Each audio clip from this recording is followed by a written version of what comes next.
ఎన్నికల సంఘం తెలుగు రాష్ట్రాల్లో 26 పార్టీలను ఈసీ జాబితా నుంచి తొలగించింది.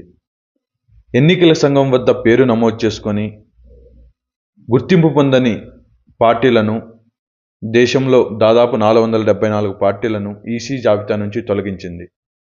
గత 6 ఏళ్లలో ఏ ఒక్క ఎన్నికలను పోటీ చేయకపోవడం మరియు పలు కారణాలతో ఎన్నికల సంఘం ఈ పార్టీలను ఈసీ జాబితా నుంచి తొలగించింది.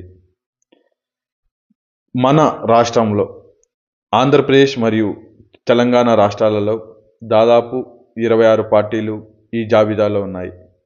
ఆంధ్రప్రదేశ్లో చూసినట్లయితే ముఖ్యంగా సమైక్యాంధ్ర పార్టీ 2014లో మాజీ ముఖ్యమంత్రి కిరణ్ కుమార్ రెడ్డి ఏర్పాటు చేసిన ఈ పార్టీని ఎన్నికల జాబితా నుంచి తొలగించడం జరిగింది.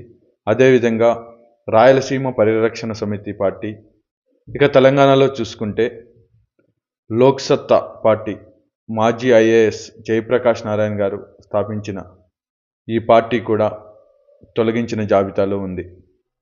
ఈ కంటెంట్ కనుక మీకు నచ్చినట్లయితే please like, share and subscribe. Thank you.